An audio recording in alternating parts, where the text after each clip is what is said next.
What's going on, guys? Tobin here with you. Thanks for checking out the channel. I'm in a cabin. Wood. Different type of hardwood than we normally talk about, right? Normally here talking Heat Nation stuff. Here, I'm just trying to make sure some bears don't come off to the trash. Scary, man. Couple of things. First of all, I want to get into some whale watching here in just a second, but want to send well wishes, prayers, happiness that Alonzo Mourning is cancer free after learning that he had stage 3 prostate cancer. Hearing a little bit of him speak today, that man, at the time that he did it, he felt great, and it was kind of a bombshell that was dropped on him. It's so tremendous to to hear that he's doing well. And I can just tell you, as somebody who's been dealing with this directly with my family this year, man, you just don't know. You don't know. And this is a case where it's lucky that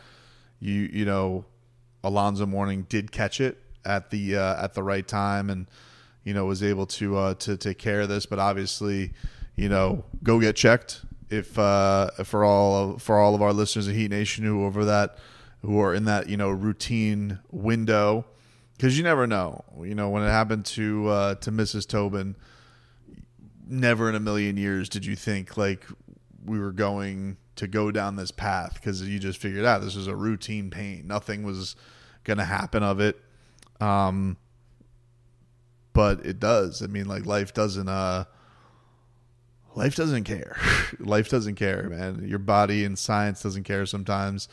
And that's the thing that's pretty crazy about cancer, dealing and being in these chemo clinics and all that stuff, is you'll see people of all, age ranges, all this stuff. It doesn't really matter. And so it can affect, I think the thing is, it can affect everybody. And so, but the important thing to know, and the thing that's huge in all of this, is awareness of it and trying to get to it early. We were lucky that we got to hers early enough to get this before it really spread, before it got bad, because it could have gotten bad. And what we found was a monstrosity of a size. And so, with Alonzo Mourning, who felt like he was in the best health ever, that happening to him, it's terrifying. It's a terrifying thing, because you don't ever think this is going to get dropped on your head. So if you do feel like you're not okay, and you do feel like things aren't 100%, go get checked, guys. Go get checked if anything feels a little bit off, because the worst thing, is not knowing. But the best thing that can happen out of it is, one, I hope you're okay. But two, if you're not, knowing as fast as possible is huge. So very happy for Zoe. That man has stared death in the eyes a couple of times here with his kidney ailment, and now with prostate cancer. And happy that a Heat legend is getting through it, and he's going to be okay, and using his platform to do really great. I mean, look, Alonzo Mourning, one of the great philanthropists of our time down here in South Florida sports, and to know everything that he's gone through with his kidneys, and now that he's going through that with prostate cancer as well, that was that one hit home. That one definitely hit home this week to hear that news. Now get into the fun stuff. Let's get to this. So Lauri Markkanen. All right, this is a name that I don't feel like has been kicked about as much as the Donovan Mitchells. Excuse me, puberty. The Donovan Mitchells, the Brandon Ingrams, the Damian Lillards. This was brought up in an article by Sean Devaney of the Heavy, and he was talking to executives about teams that would like to get in on Lauri Markkanen should Danny Ainge flip him, because going into the final year of a deal, and teams that he would find as the perfect match for him. He says there are a few. This was the GM that he spoke to. He says, quote, "There are a few teams that when you look at it, he would be their dream target. The Lakers, pair him with a guy like Anthony Davis. That's perfect for both guys. The Knicks would love to get a hold of him. The Heat, again, put him with Bam Adebayo, and that is a pair that you'd want to build around. you can send Jimmy Butler wherever he wants. You just look at the floor spacing aspect of it. He can make things so easy for your stars. So Lauri Markkanen, yes, going into the final year of a contract where he makes $18 million a year. The Heat certainly have the salary to match that pretty easily. And last year, Lauri Markkanen, 23 points a game, 8 rebounds, shot 48% from the field, 39, nearly like a tick under 40%, 8 attempts per game. The year before that, he was scoring nearly 26 points a game, was an all-star, was the most improved player in the league. Almost averaged 9 rebounds that year in a Utah year. That was, I think, a little surprising for people.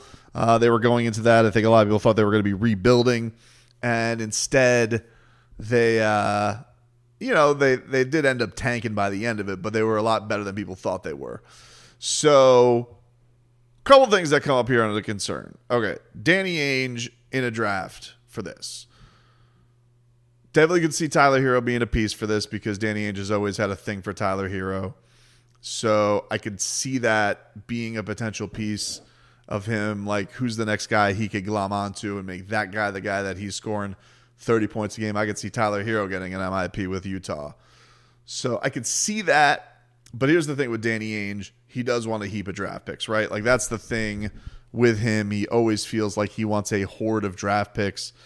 To keep playing that roulette game of getting into the lottery. And that is what is mentioned there by the anonymous GM with the Heat. This to me only feels like a move you can do if you trade Jimmy Butler, get a heap of picks, and then get in the game for Lauri Markkanen, because I cannot see Danny Ainge. First of all, the Heat dealing with Danny Ainge is always going to be a thing, and they don't hide it. Like even Spo will tell, Spo never ever shows his cards or his disdain for anybody, but like with Dwayne Wade going to Utah and he's sitting next to Dan, he gives a look, Danny Ainge, like he knows, like those old feelings are there. So I would just have a hard time believing that he could pull this off without having a war chest of picks. The other teams that they mentioned, the Lakers, the Knicks certainly have a lot more. So right off the bat, the Knicks feel like a little bit better of a fit there than the Miami Heat do.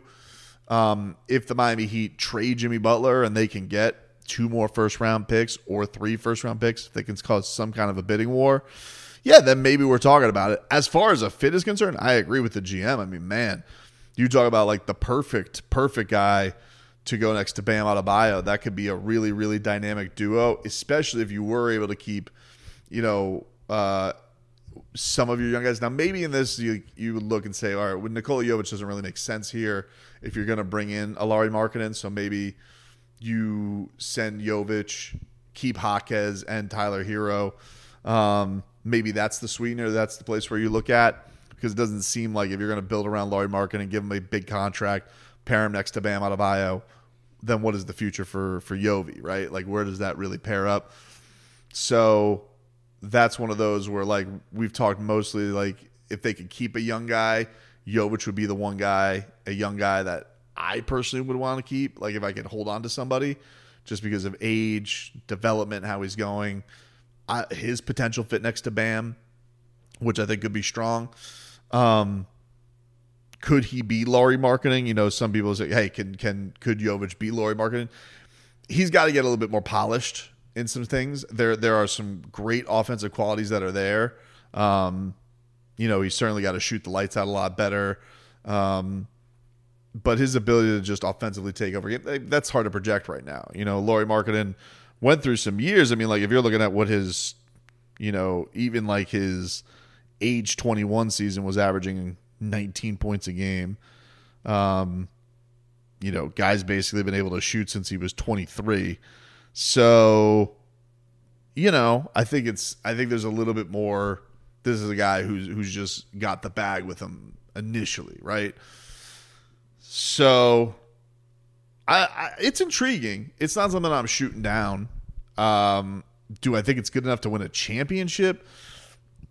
that's one where it's like you feel like you're going to need one other dude, especially in the backcourt, to really crank that up. And whether that be Tyler hitting that next gear, Jaime hitting that next gear, you think Terry Rozier can lift you up a little bit? Because, again, I'm doing this scenario without Jimmy Butler. If you bring him in with Jimmy Butler, that front court of Jimmy, Lauri, Bam, it's formidable for sure. I mean, like you definitely can't ignore that. I just find it to be, I find it hard to imagine that trade. Now, maybe there's a Tyler trade in there somewhere where you could get somebody just really likes Tyler and they think that they'll give you multiple first-round picks, and that could be the flip there. Or maybe Danny really does like one of the Heat's young guys, but I'm not positive about that. The other thing, too, with this, Lauri Markkanen's in an interesting spot, too, because people, talk about, oh, this would be the perfect record. It's not really like, oh, the Heat are monitoring the Lauri Markkanen situation. This is just talking about a situation with a player. I'm wary of stuff like this because Lauri Markkanen is in a position in Utah where he is the number one option. He is the dude.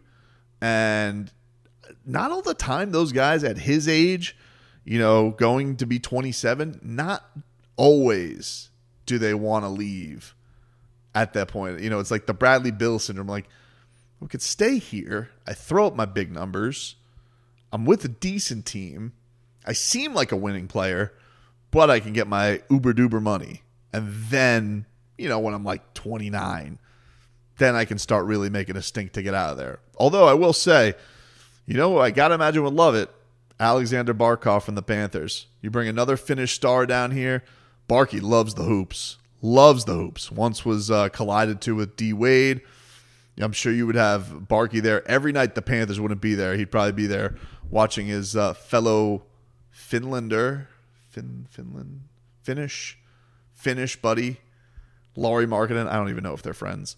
I think that's a poor thing for me to assume that all superstar Finnish athletes are. But you would imagine they would. I mean, like they would be the best of friends, right? Best hockey player in the world, new Heat star coming in here to finish the fold.